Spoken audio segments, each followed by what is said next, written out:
In late January, I briefed many of you on a series of fentanyl-related drug overdoses. And today I can share with you that due to the diligent work of our MPD members, along with the DEA and the United States Attorney's Office, we have arrested and charged 2 persons in connection to this tragedy. This closure was possible because of community connections, outstanding police work, effective and efficient use of technology, and evidence collection. As a recap, during our previous press conference, I relayed on Friday, January 28, 2022, MPD and DC Fire Emergency Medical Services were notified of multiple medical emergencies spanning from morning to evening, all suspected to be narcotics overdoses. These were primarily concentrated in the southwest quadrant of our city and resulted in a total of 14 community members that were affected, 9 of them that tragically lost their life. I want to echo my sentiments from that day in January by extending my deepest heartfelt condolences to the impacted families by this tragedy.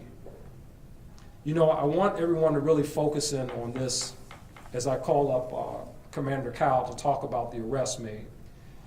But the amount of fentanyl it takes to take a person's life, you can barely see with the naked eye inside of this vial.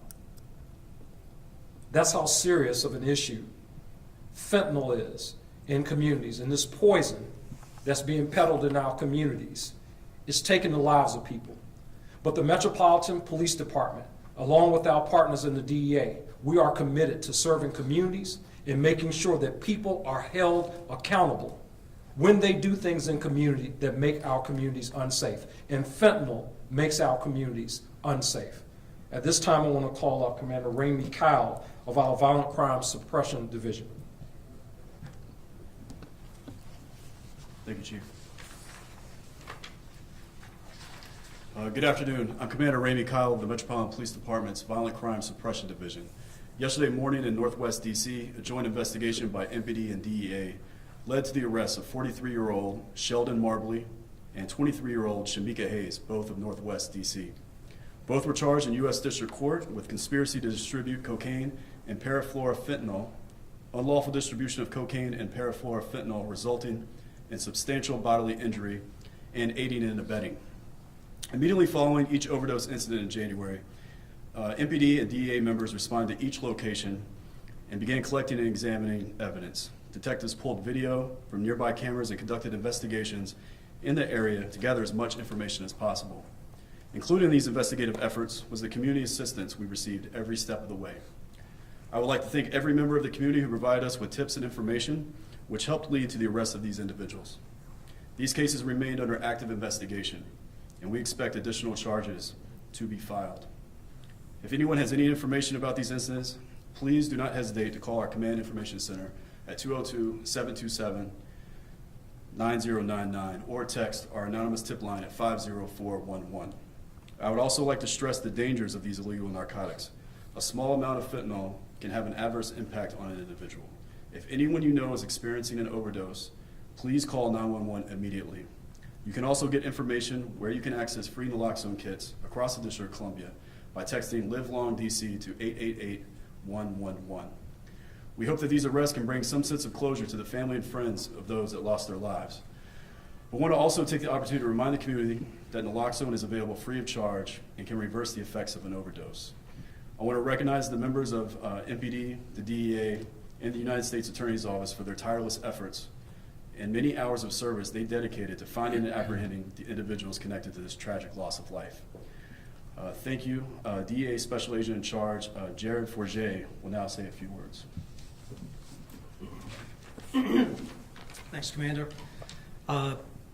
First, I'd like to thank the Chief and members of MPD and the U.S. Attorney's Office for all their hard work on this case and their partnership, because I can tell you from doing this on the enforcement side, we can't do it alone, DEA can't do it alone, MPD can't do it alone. We all have to work together on the enforcement side, so I thank you for your support on this case. That's important to all of us.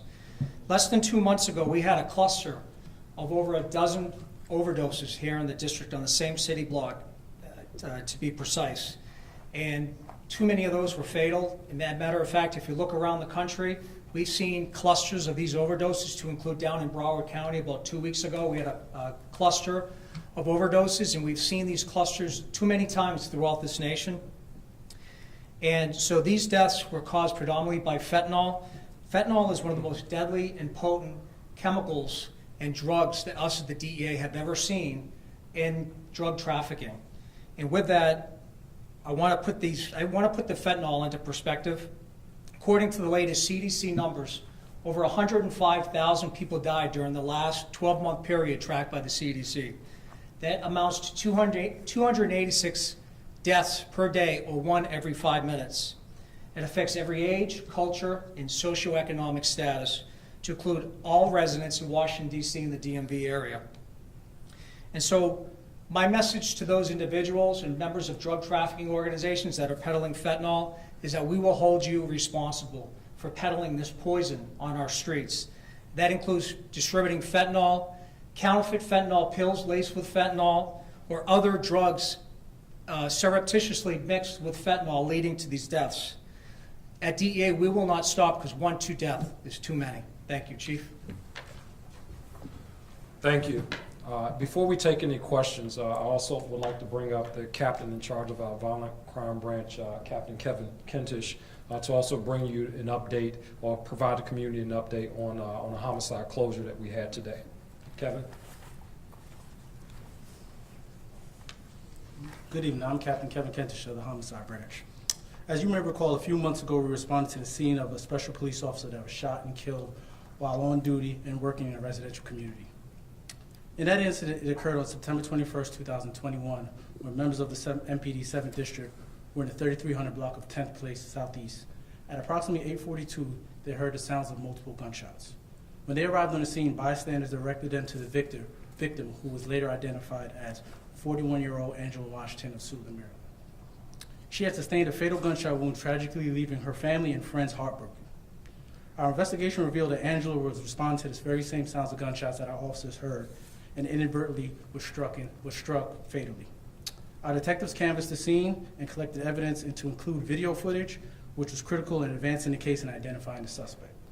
Earlier today, I'm happy to announce that members of the Capital Area Regional Fugitive Task Force located and arrested 22-year-old Jadon Bracey of Temple Hills, Maryland. He was arrested pursuant to a D.C. Superior Court arrest warrant. He waived the right to expedition and was transported to the MPD Homicide Branch, where he was subsequently charged with first-degree murder while armed. Thank you. Thank you. Again, before we get to questions, I just want to reemphasize the Metropolitan Police Department's commitment to ensure safer communities across the District of Columbia. If you commit murder of any fashion in our city, the Metropolitan Police Department and its partners will not leave any stone unturned to ensure that people are held accountable for those actions. These deaths did not have to happen, whether they were a result of fentanyl use or whether they were the result of reckless gun violence. They did not have to happen. And I want to reemphasize that great police work, evidence collection, and in addition to that, community collaboration is what led to the closure of these cases. So with that, I'll take any questions, some brief questions if you guys have them. Chief? Yes.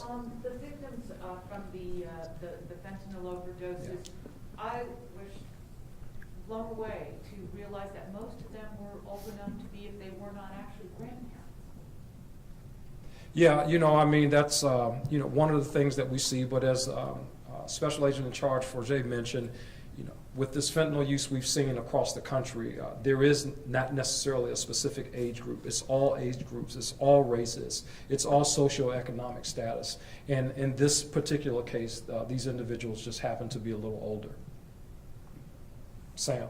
So I covered the story of Ms. Washington, and Yeah. it did take a while. It wasn't one of those that you managed to close right away, and obviously she was, as I recall, quite popular out there in that neighborhood. Yes. What was the delay? I just any idea of Well, I wouldn't say it was a delay, Sam. I mean, obviously this case did not close out as soon as we would like it to, and as I oftentimes reference, this not CSI, things don't happen over the course of 60 minutes. But the reality is, when you're talking about community cooperation, when you talk about community cooperation with the police, when you talk about all the things that go into making sure that we have the right person in custody, those things take time.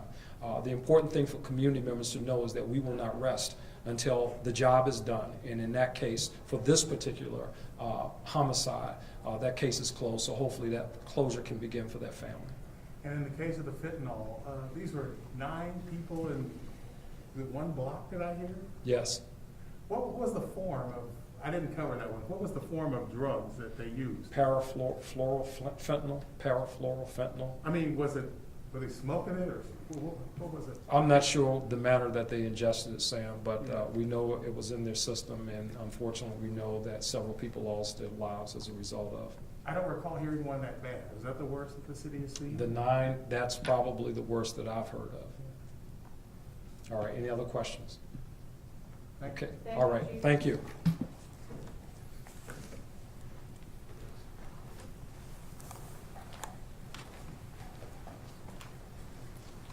Hey, Sam. Yes, sir. Your transportation waiting on you? It's right on there. All I have to do is put this little red card in. Thank you for keeping the air clean. That's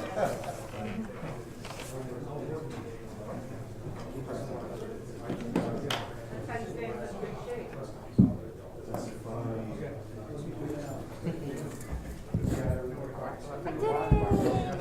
Nice. Good job. It definitely I did not- sounded way better when